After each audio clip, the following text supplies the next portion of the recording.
Shalom y bienvenidos a Vía Haftaj Israel, una frase hebrea que significa amarás a Israel. Esperamos que se queden con nosotros, ya que nuestro maestro, el Dr. Baruch, nos compartirá una enseñanza expositiva de la Biblia. El Dr. Baruch es profesor titular del Instituto Zera Abraham, con sede en Israel. Aunque todos los cursos en el instituto se imparten en hebreo, el Dr. Baruch se complace en compartir esta enseñanza en inglés con doblaje al español. Para más información, visítenos en amarasaisrael.org o descargue nuestra aplicación móvil Mi Estudio Bíblico. Aquí está Baruch y la lección de hoy. Moisés es conocido como el siervo de Dios. Él, junto a su hermano Aarón, fue usado por Dios con el fin de dar revelación, primero y principal, a Faraón, a sus siervos y también a todos los habitantes de Egipto. La pregunta constante a la que siempre debemos volver es la siguiente: ¿qué vamos a hacer con la revelación de Dios? Con demasiada frecuencia, el problema no es que no conozcamos esa revelación, sino que lo que Dios nos ha enseñado, lo que Él ha impreso en nosotros, no nos conmueve, no nos cambia, no decidimos someternos a eso. En consecuencia, como vemos con frecuencia aquí en el libro de Éxodo, se desata un juicio de Dios. No nos equivoquemos en esto. Cuando vemos tanto en este relato como en los otros, veremos que Dios continuamente está mostrando misericordia, otorgando su perdón. E incluso Él retiraría su juicio si tan solo Faraón se hubiese sometido. Esto demuestra algo. Demuestra que Faraón es terco, es rebelde, es orgulloso, está confundido espiritualmente, pero a pesar de todo, Dios está extendiéndole la mano. Y existe un principio en el judaísmo llamado Kal Vehomer. Si Dios ha mostrado tanta gracia, tanta revelación a una persona como Faraón, un ser tan rebelde que no hace sino caminar en perversión, ¿cuánto más tendrá Dios gracia y se manifestará a aquellos que simplemente están en tinieblas, que no tienen ese vil deseo de rebelarse y de exaltarse a sí mismos, pero que cuando son confrontados con la verdad, se humillan ante ella?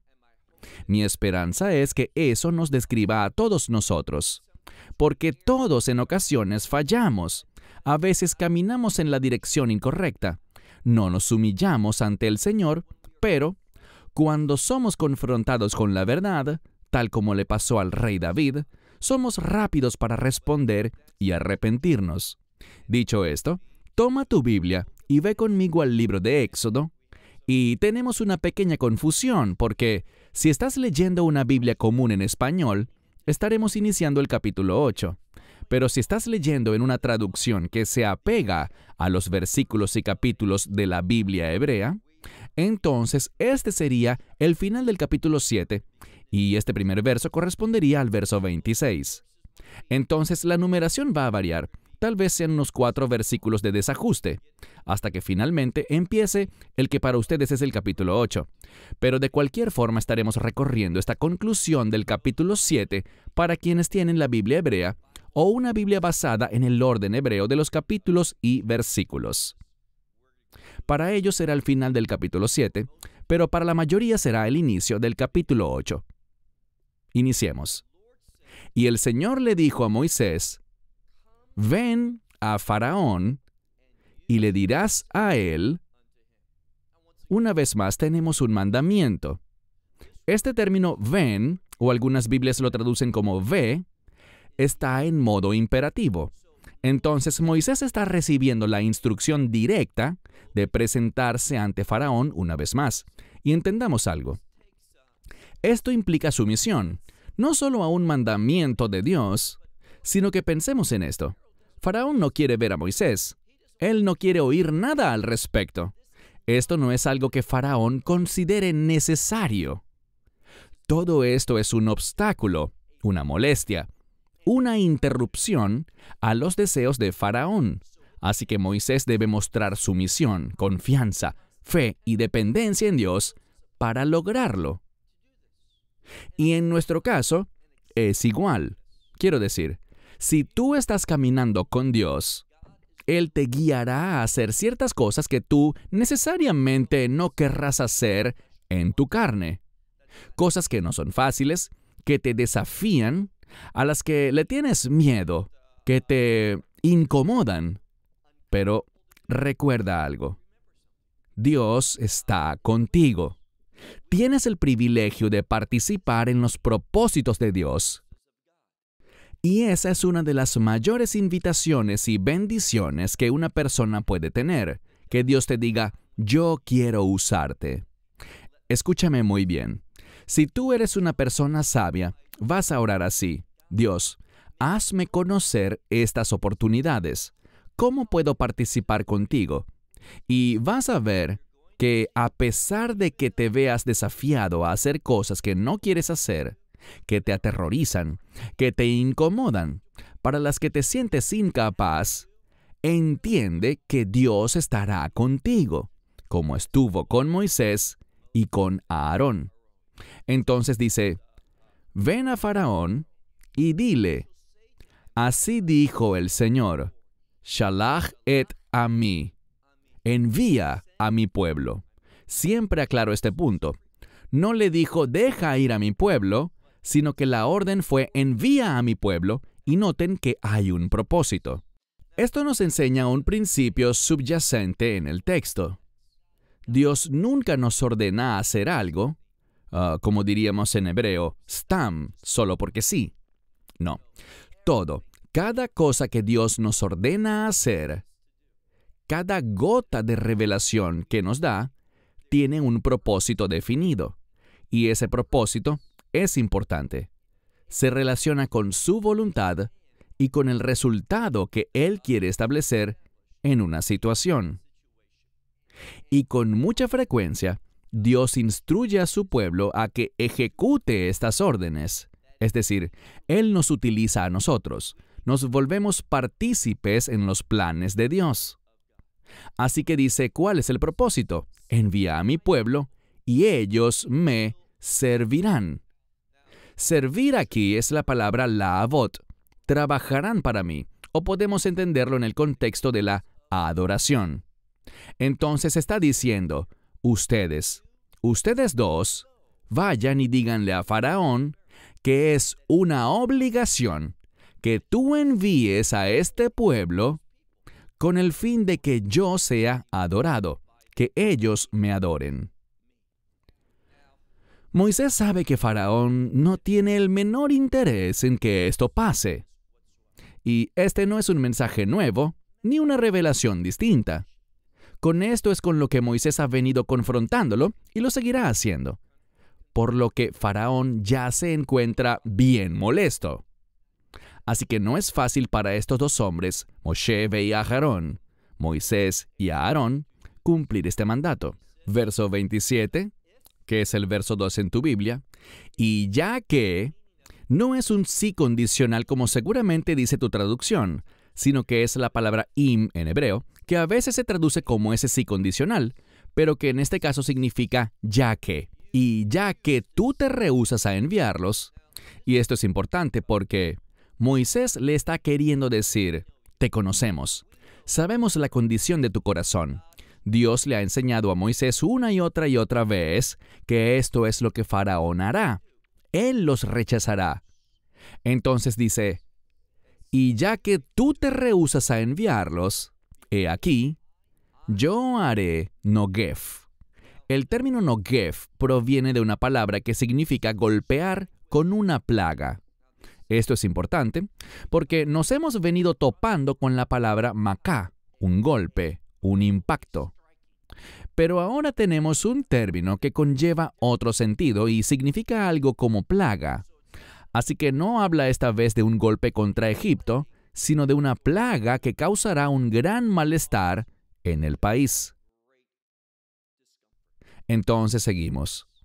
Yo haré, y noten, este término nogef está en una construcción gramatical muy singular. La mayoría de los cristianos que conocen el idioma hebreo dirán que esto está en participio presente. Yo diría que es simplemente el tiempo presente, aunque la terminología realmente es irrelevante. Lo importante es que esta es definitivamente una construcción gramatical extraña. Es poco frecuente o inusual. No es la conjugación verbal más habitual, como lo son el tiempo perfecto y el imperfecto, que es el futuro y el pasado. Este tiempo es mucho menos frecuente que esos otros dos. El objetivo de utilizar el tiempo presente es enfatizar en el texto que Dios está en el proceso. Esto confirma que Él conoce la condición del corazón de Faraón. No dice yo castigaré, sino que yo estoy castigando, golpeando con plaga todas tus fronteras. Esto significa todo lo que esté dentro de tus fronteras, aunque literalmente dice estoy golpeando tus fronteras con Zefar Deim, es decir, con ranas. Confieso que siempre me preguntaba, ¿por qué ranas? Es más fácil comprender por qué las otras plagas son tan difíciles de soportar. Pero una vez más, debemos imaginar cómo sería esta plaga. No se trataba de una ranita aquí y allá, en lugares donde habitualmente no encontrarías ranas. Noten lo que dice. Pasemos al verso 28 en mi Biblia, 3 en la tuya. Ellas se amontonarán. Es un término que habla de grandes multitudes. Significa un gran número de elementos que se mueven hacia un lugar.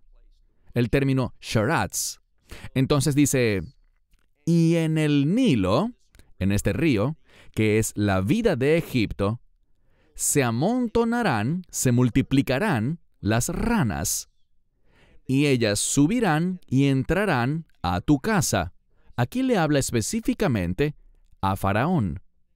Ellas entrarán a tu casa, a tu recámara, sobre tu cama, en la casa de tus siervos, y en tu pueblo, es decir, en las casas de tu pueblo, y en sus cocinas o en sus hornos, y también en sus recipientes de amasar. Ahora, ¿qué busca decirnos esto? Las ranas, por cierto, son un animal inmundo. Hablamos sobre lo impuro con la plaga de sangre, pero ahora estamos hablando de algo que es inmundo. Y hay una diferencia entre impureza e inmundicia. No profundizaré en eso en este momento, pero lo que vemos aquí es que las ranas van a afectar cada aspecto. Estarán en los hogares, estarán en las habitaciones, estarán posiblemente, cuando dice en tus hornos y en tus recipientes de amasar, donde preparas alimentos, allí habrá ranas, ranas y más ranas. Y la implicación es que todas ellas, tras el mandato de Dios, en un instante, todas ellas dejarán el río Nilo. Esto nunca ha pasado antes. No es un fenómeno natural. No es algo como quizás un enjambre de langostas que cada tantos años se ha producido una plaga de langostas. Pero nunca antes se ha producido una plaga de ranas. Esto es algo único y es una manifestación del poder de Dios, que Él puede causar cosas que nadie más puede hacer. Verso 29, o el 4 en tu Biblia. Ufja, muchos lo traducen como sobre ti, sobre tu pueblo, y sobre todos tus siervos, estas ranas ascenderán. Lo interesante es que parece implicar aquí que las ranas no van a entrar ni a tocar la tierra de Gosén. Una de las cosas destacables es que Dios está haciendo un Jefdel. Está haciendo una distinción entre los hebreos. Recuerden, la semana pasada vimos esa frase, el Dios de los hebreos.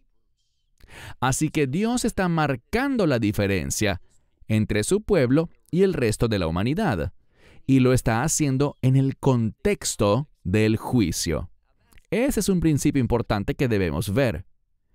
Avancemos al siguiente verso. En hebreo es el capítulo 8, verso 1. En tu Biblia será el capítulo 8 y probablemente el verso 5. Leamos.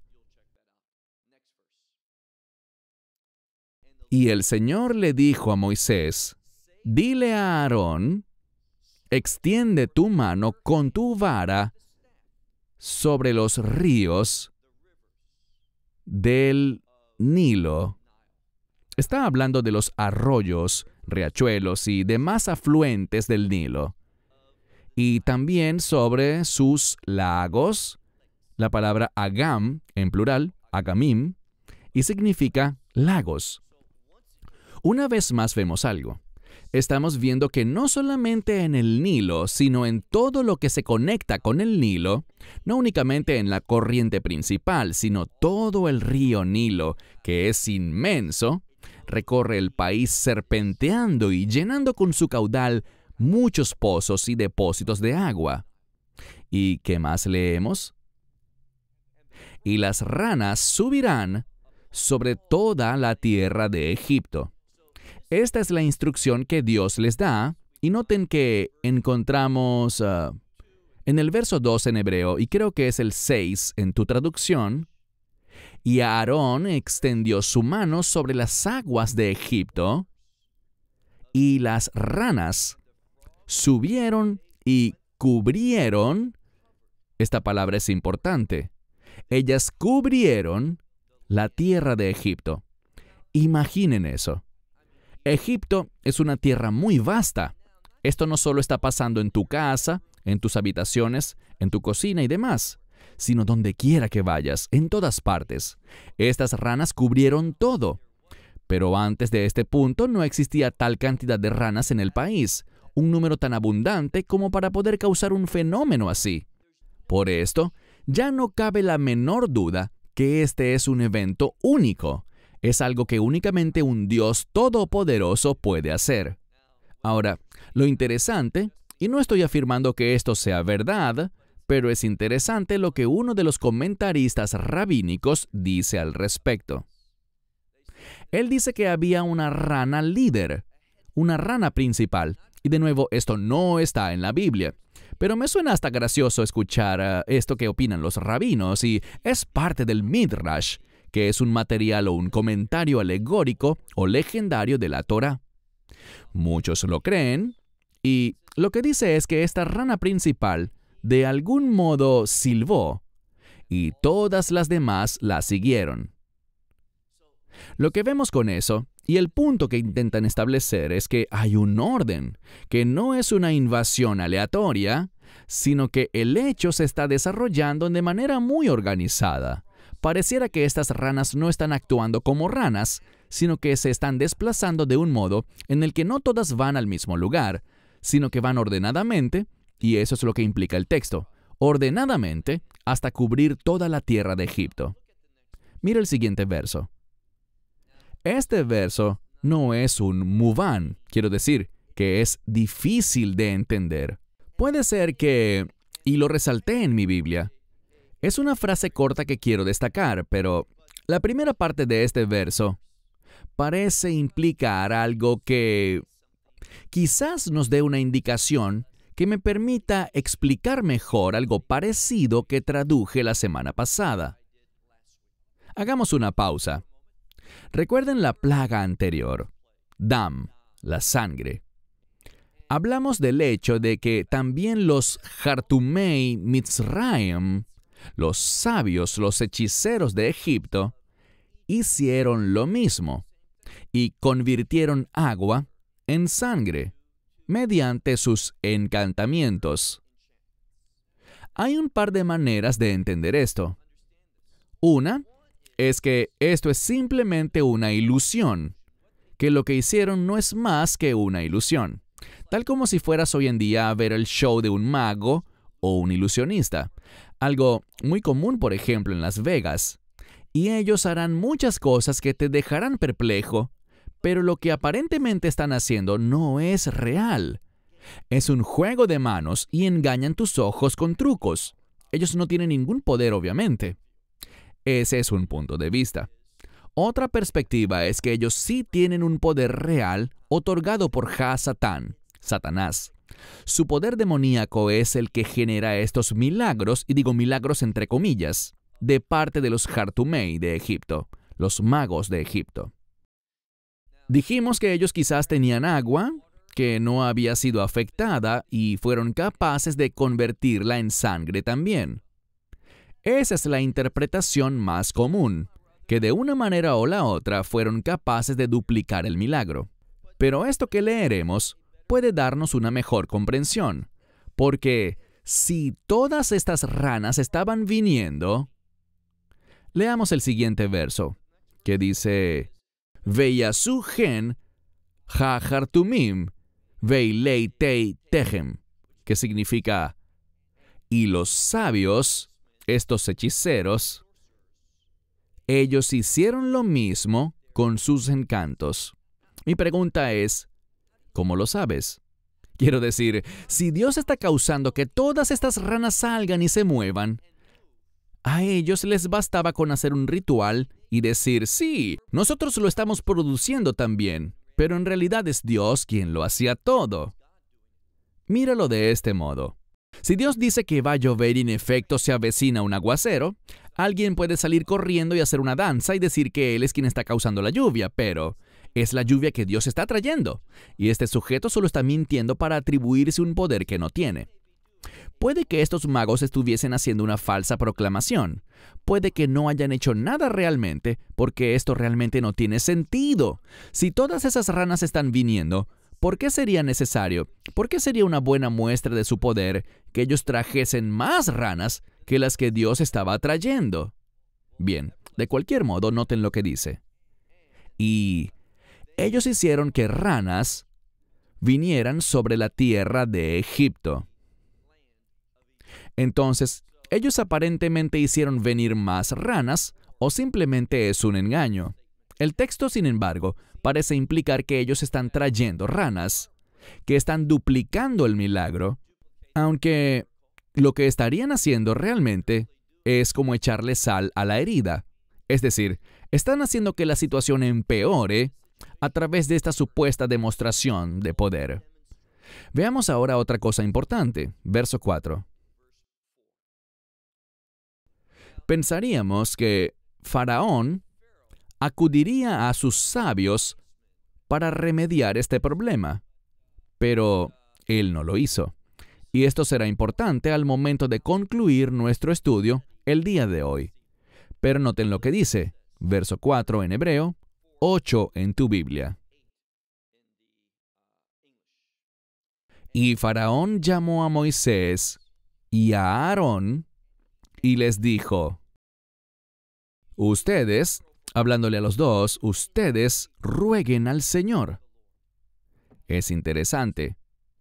Él no dice, y presten mucha atención, Él no dice, rueguen a sus dioses, sino que dice, ustedes rueguen, es decir, ustedes intercedan, hagan súplicas y oraciones, y dice su nombre, Yud-Hei-Vav-Hei, ese nombre sagrado de Dios.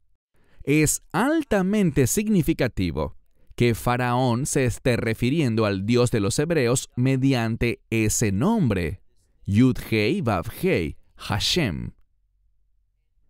Esto busca comunicarle algo al lector. Esto significa que Faraón lo entiende, lo está llamando por su nombre. El nombre es sinónimo de carácter. Esto muestra que Faraón ha llegado a creer, no quiero decir que tenga fe, pero sí ha llegado a reconocer que el Dios de los hebreos es Yud-Hei-Vav-Hei, el Dios que lo trasciende todo. Y noten lo que dice. Vayan ustedes dos, y rueguen al Señor para que Él remueva las ranas de mí y de mi pueblo.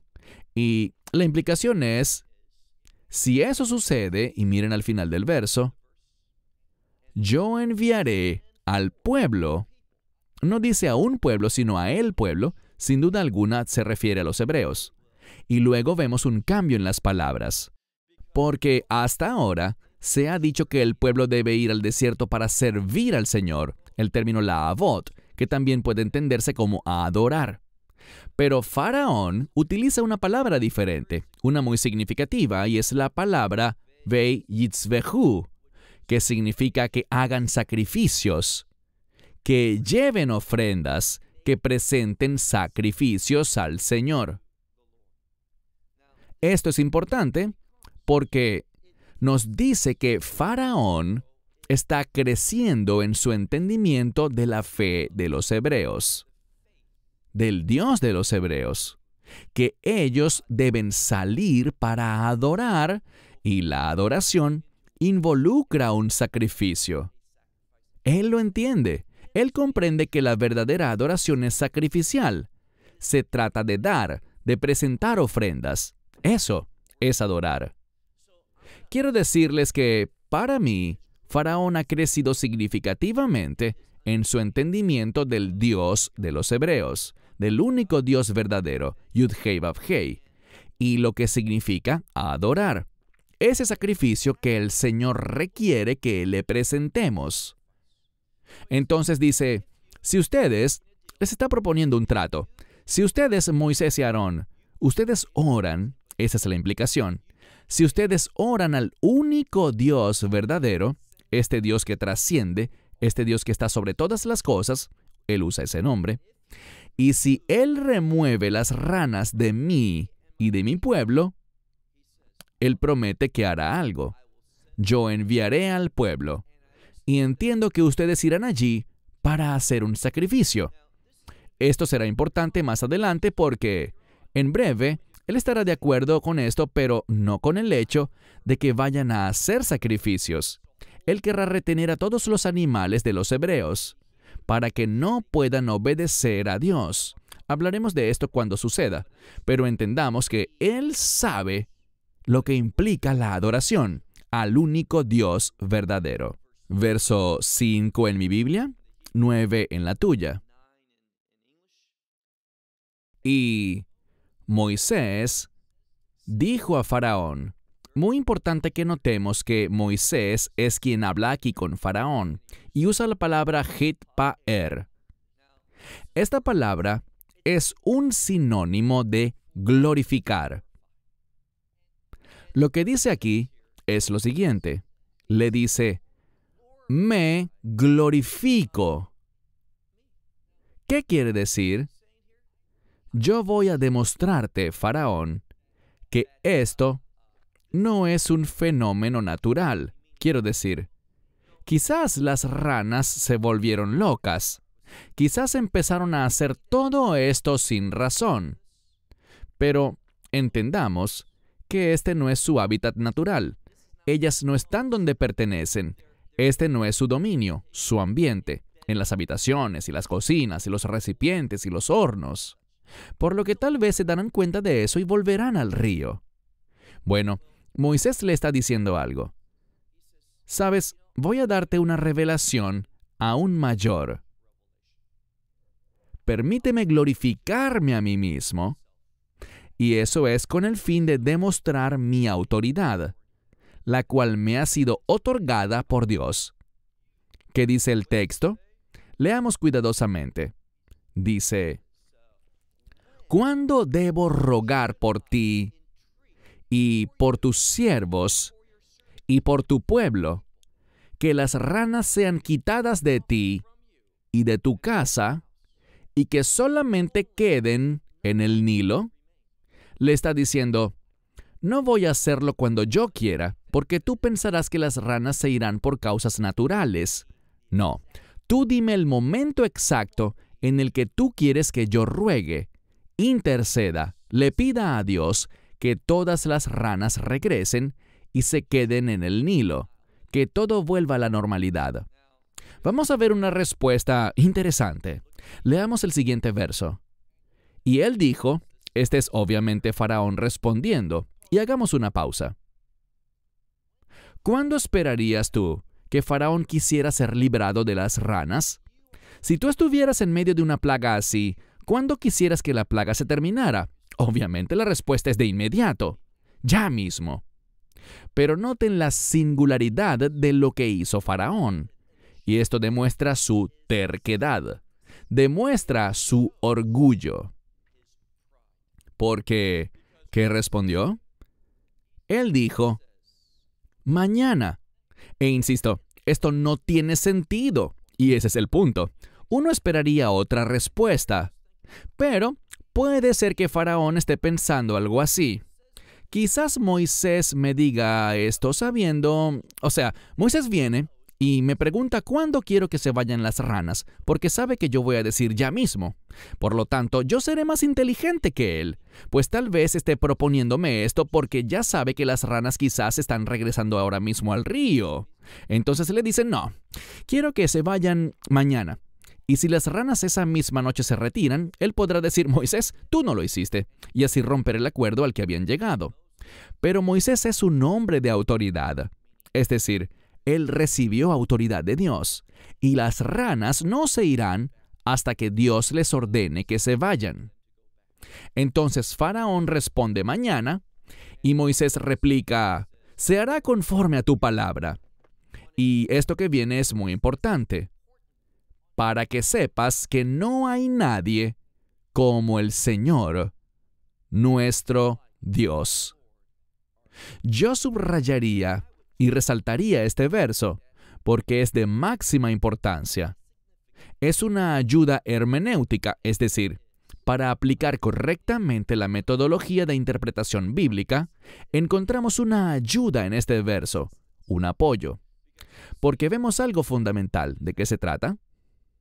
Se trata de que todo el propósito de lo que está sucediendo es que Faraón sepa que no hay otro Dios como el Dios de Israel, que Él es el único y verdadero Dios. Este es el centro de todo lo que está pasando. Ahora, parece que Faraón ya llegó a esa conclusión cuando llamó al Dios de los hebreos por su nombre, Yud-Hei-Vav-Hei. Pero noten algo. Todo esto sucede para que Faraón sepa, y la implicación es que, si lo sabes, vas a obedecer. Si sabes que Dios existe, y que este Dios es todopoderoso y es soberano, no tendría sentido, y solo un necio desobedecería a Dios. Si de verdad crees que Él es todopoderoso, jamás le desobedecerías, pero un necio sí lo haría. Por esto dice el necio en su corazón, Salmo 14:1, no hay Dios.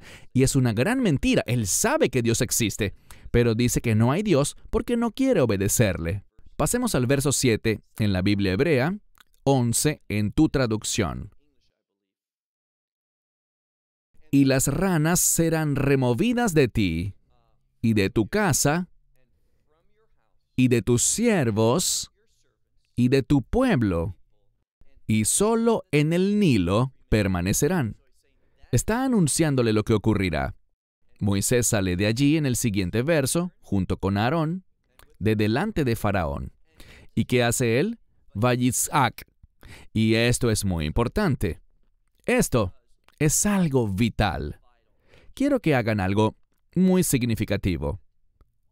Una de las cosas que he dicho al enseñar la Escritura es que tienes que prestar mucha atención a las palabras. Lo que descubrimos aquí es que esta palabra, mira con cuidado, dice aquí, Vayitzak.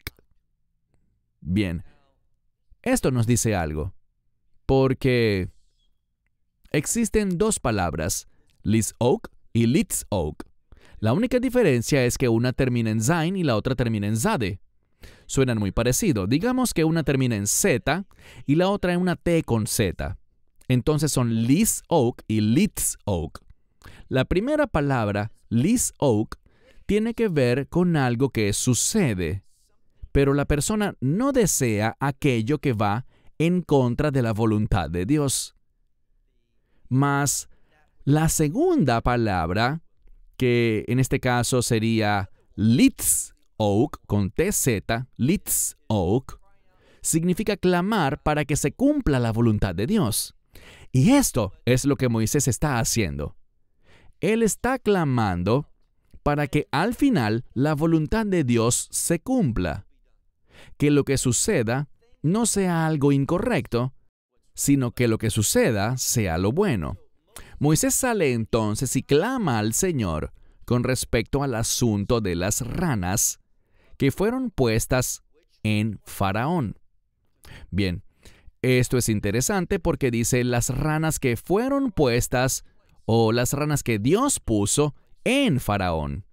Bueno, Él las puso sobre todo Egipto, pero la causa es Faraón. Es importante que lo notemos. Faraón es la causa de todo este sufrimiento innecesario. Y digo innecesario porque no tenía por qué ser así. Si Faraón se hubiese sometido a Dios, nada de esto hubiera ocurrido. Dios no necesitaba que esto pasara. Él hubiera preferido que Faraón obedeciese en vez de manifestar su gloria mediante el juicio. Para él es más grato manifestarse con recompensas, las cuales otorga como resultado de la obediencia. Siguiente verso. Y el Señor hizo, de acuerdo con la palabra de Moisés, y las ranas murieron en las casas, en los patios y en los campos. ¿Qué pasó aquí? Las ranas que permanecieron en el Nilo sobrevivieron, pero todo el resto, todas las demás, murieron instantáneamente, en un segundo. Piensen en eso. Moisés salió, clamó a Dios, Aarón estaba con él y también Faraón. Es decir, Faraón fue testigo del preciso instante en el que Moisés clamó y vio cómo de inmediato murieron todas esas ranas en todos esos lugares. Leamos ahora el siguiente verso. Y fueron apiladas. La implicación es que todas estas ranas, las ranas muertas, en las casas, en los patios, en los campos, todas fueron apiladas y fueron juntadas en montones. Pero imaginen lo que pasó. Si tienes un montón de ranas muertas, una montaña de ellas, pueden imaginar lo que ocurrirá. Habría un hedor en Egipto. Lo que el lector puede concluir es esto. Estas ranas fueron colocadas allí por culpa de Faraón. Y Faraón, su liderazgo, su toma de decisiones, su rebeldía, su rechazo a la revelación de Dios, ha generado un mal olor, un profundo hedor en toda la tierra de Egipto. Siguiente verso. Pero, esta es la palabra va, que significa y, pero dependiendo de la ocasión y el contexto, puede ser comprendida también como la palabra hebrea avao, que significa pero, y dice, pero Faraón, él vio que él estaba rabajá. Eso significa aliviado. Cuando Faraón vio que estaba aliviado, es decir, que la plaga terminó. Bueno, Faraón pudo haberse quedado en su palacio. Pudo quizás haber dado la orden para que trajesen las esencias más exquisitas y lujosas tras quemar y deshacerse de todas las ranas muertas. El problema de Faraón terminó en un instante. Y cuando él se sintió aliviado, él no pensaba en los demás. Él no pensaba en todo el sufrimiento que esta plaga causó. Cuando él vio que le habían dado reposo y esta plaga ya no lo estaba molestando, cuando experimentó ese alivio, noten lo que dice, Vehakbed et libo, que significa, y él endureció su corazón. Fíjense, les pregunto, ¿el sujeto aquí es Dios o es Faraón quien endurece su propio corazón? La respuesta es probablemente ambos, pero esto es lo que el texto indica. Cuando Faraón vio su entorno, manifestó una perspectiva muy a corto plazo. Él solo se enfocó en el aquí y el ahora. Cuando él vio que en el corto plazo había reposo, ya no pensó en el futuro. Se olvidó de Dios. Dios no era algo que estuviera presente y de continuo en sus pensamientos. ¿Qué está haciendo Dios? Dios no solo está revelando su poder, también está revelando su presencia, porque los hebreos viven en Egipto, porque Dios recuerda, y es importante que no olvidemos esto, todo esto empezó, Dios se involucró debido a que Él se acordó de su pacto con los hijos de Israel, debido a la fidelidad de las parteras que temieron a Dios. Le dieron a Dios la prioridad. Aquellas dos mujeres que eran vistas como una especie de personas marginadas porque no tenían hijos y por tanto eran forzadas, y esta es la implicación cultural, eran forzadas a ser parteras ya que no tenían hijos propios que cuidar. Pero aprendimos que a pesar de su situación, de que eran marginadas por la sociedad, Dios vio su fidelidad, que ellas seguían poniendo a Dios en primer lugar, expresando temor a Dios por encima del temor a Faraón. Y sabemos que luego Dios las bendijo con hijos y con un hogar también. Allí empezó todo. Lo importante es que Faraón no recordó a Dios. Él solo estaba viendo el aspecto físico de su entorno. Si las cosas lucían bien, él actuaba de acuerdo a sus propios objetivos. Solamente cuando veía problemas es que se volvía a Dios. Espero que eso no nos describa ni a ti ni a mí. No seamos personas así. Debemos pensar continuamente en Dios, en nuestra responsabilidad para con Él. Las promesas que le hagamos, siempre las debemos recordar. Faraón había hecho una promesa. Enviaré al pueblo para que puedan hacer sacrificios a Dios en el desierto. Pero una vez que su problema se resolvió, noten lo que dice.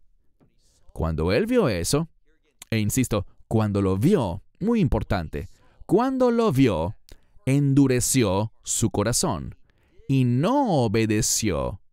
O sea, no cumplió lo que había prometido a Moisés y a Aarón, tal como el Señor lo había dicho. Insisto, la última parte de ese verso es muy importante, porque le habla, o más bien le grita al lector, la presencia perfecta de Dios.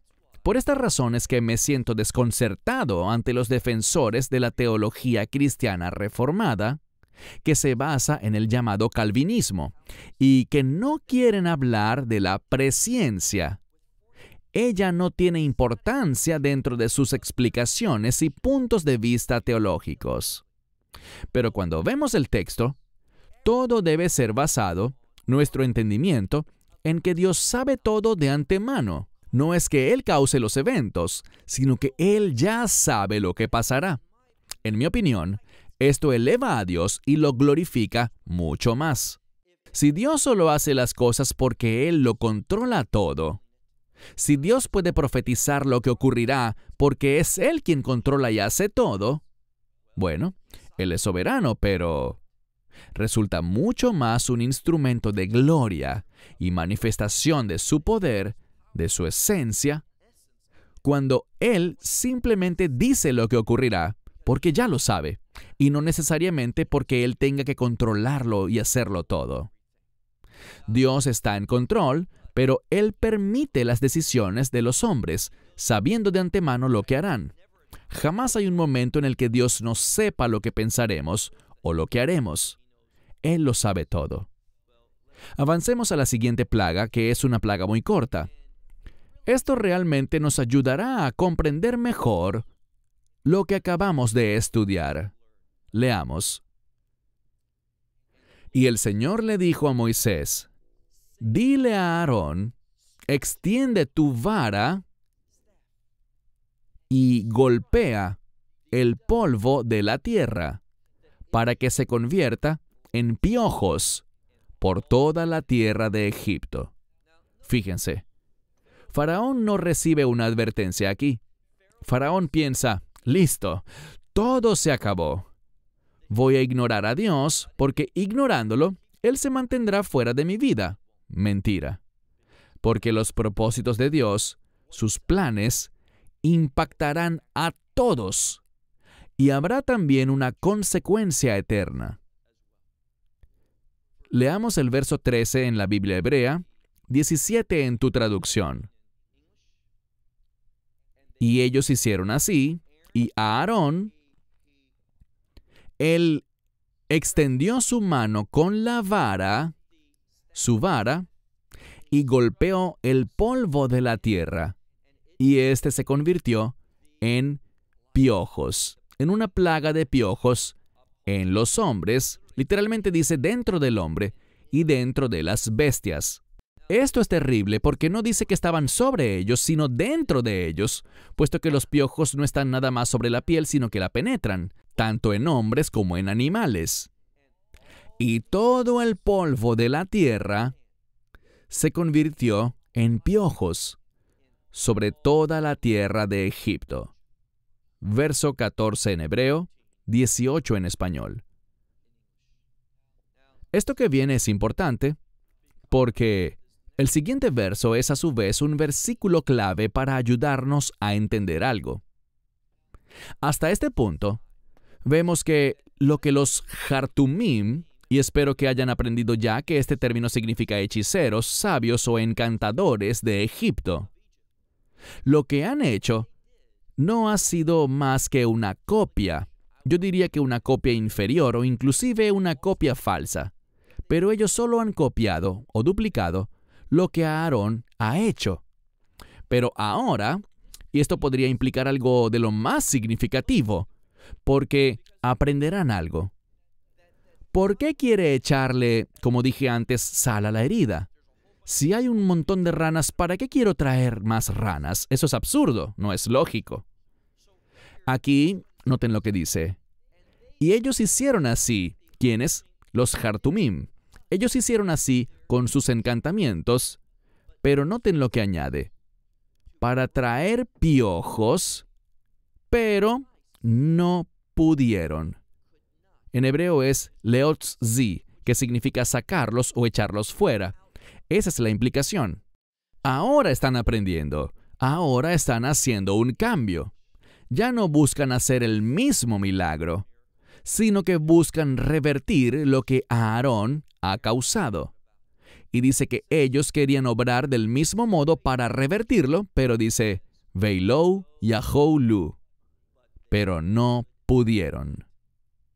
La implicación es, y la mayoría de los comentaristas coinciden en esto, que ellos le dijeron a Faraón, esto no está en la Biblia, que podrían revertir esta plaga, que lograrían con su poder echar fuera a todos los piojos.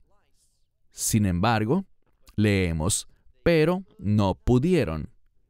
Y luego, leemos, esta plaga de piojos estaba en el hombre y en la bestia, es decir, afectándolos a ambos. En cuanto a las bestias, con frecuencia, si eres un buen estudiante de la Biblia, sabrás que usualmente el término bijimá habla de bestias, específicamente de animales domésticos como el ganado y los rebaños. ¿Qué representan ellos? Dinero, la economía. Esta plaga no solamente afectaba el cuerpo de las personas, sino que también su economía. Surtió efectos de larga duración, tanto en lo físico como en lo financiero. Y noten el verso 15, o 19 en español, que dice, y los Jartumim le dijeron a Faraón. Ahora, ellos probablemente buscaban darle una explicación, pero ¿qué le dijeron? Le dijeron, el dedo de Dios lo ha hecho. Yo siempre he imaginado esto como que ellos llegan y dicen, espera un momento, esto no es un simple hocus pocus. Esto es algo más. Quiero decir, nosotros tenemos poder, pero nuestro poder no es suficiente para actuar en contra del poder de Dios. Así que con frecuencia he pensado en este dedo de Dios, del mismo modo que cuando Dios escribió los mandamientos sobre las tablas de piedra. Él lo hizo con el dedo de Dios. Este dedo es un concepto importante. Pero mientras oraba y estudiaba, preparando el estudio de este pasaje, otra idea vino a mi mente. Y tiene que ver con una que es tal vez no quiero decir la más predominante, pero sí una posición bastante común entre los rabinos. Y es que los Hartumim, los hechiceros, dijeron que esto lo causó el dedo de Dios, queriendo decir que era una pequeñez. En otras palabras, no le prestes atención, no te preocupes por esto, Faraón. Es solo el dedo de Dios, no es la gran cosa. No es una calamidad mayor la que estamos experimentando. Y debido a que dijeron eso, noten lo que sigue. Vayihazak leiv Parro. Y descubrimos aquí que él endureció su corazón y no los escuchó. Es decir, no escuchó a Moisés y a Aarón. De nuevo, tal como el Señor lo había dicho. Interesante. Tal como Dios lo había dicho, tal como Dios sabía que sucedería. Esto habla nuevamente de su presciencia, y lo que hallamos aquí es la relación entre dos cosas. Recuerden que lo anterior es que Faraón mintió. Él prometió algo, pero no cumplió. Enviaré al pueblo al desierto, pero no lo hizo. ¿Qué pasó? Su corazón se volvió insensible, pesado. Ahora descubrimos algo más. Él está prestando atención a proclamaciones falsas. Si decidimos creer el comentario de los rabinos. Esto no es importante. Si fue su Dios, es solo el dedo de Dios. No te preocupes por esto. Y por tanto, Faraón de nuevo endureció su corazón y no escuchó a Moisés y a Aarón. Consideró esto como algo realmente insignificante. No entendió la importancia de la revelación de Dios. Y por esto, debemos hacernos la siguiente pregunta. ¿Verdaderamente creemos y actuamos y nos sometemos a la revelación de Dios? Verás, o bien vas a ser como Faraón, o vas a ser como Abraham, o mejor todavía, vas a ser como Yeshua, en el sentido de que todo lo que Yeshua oía, obedecía. Él no hacía su propia voluntad, aunque era totalmente humano. La Biblia dice en Hebreos que Él fue tentado en todo, es decir, que Él tenía una condición humana. Pero, sin embargo, pese a que Él experimentó toda clase de tentaciones, jamás sucumbió, jamás le dijo sí a la tentación, sino que rechazó la tentación y obedeció a Dios. Así quiero cerrar el estudio de hoy. Tú siempre sentirás gozo cuando obedeces a Dios. Cuando Dios revela algo, cuando Él ordena algo o dice algo, acéptalo. Confía en ello, depende de ello, créelo. Y esta será la manera como serás impulsado por Él, como serás dirigido, en otras palabras, a una mayor intimidad con Él y a ser receptor de su presencia, sus bendiciones y una mayor revelación. Cuando nos sometemos a la revelación inicial, más adelante seremos receptores de una mayor revelación. Dios quiere hacernos crecer y levantarnos. Y como he dicho muchas veces, este hecho de ser levantados tiene que ver con que nosotros alcancemos a ver las cosas más y más desde su perspectiva. Y cuando ves las cosas desde su perspectiva, ¿sabes qué tendrás? Esa es la base del discernimiento. Solamente por el discernimiento elegiremos con sabiduría, aceptaremos la instrucción de Dios y seremos instrumentos que manifiestan su gloria. Cierro con esto hasta la próxima semana. Shalom desde Israel. Shalom from Israel. Esperamos que te hayas edificado con el mensaje de hoy y lo compartas con otros. Te invitamos a seguir nuestros estudios cada semana por este canal y por el portal de YouTube de Amarás a Israel. También puedes descargar nuestra aplicación móvil gratuita, Mi Estudio Bíblico. Finalmente, para obtener más información sobre nosotros, visita nuestra web amarasaisrael.org, donde encontrarás otras conferencias de Baruch en audio, video y texto. Hasta el próximo programa. Que el Señor te bendiga en Yeshua HaMashiach, Jesús el Mesías, mientras caminas con Él. Shalom desde Israel.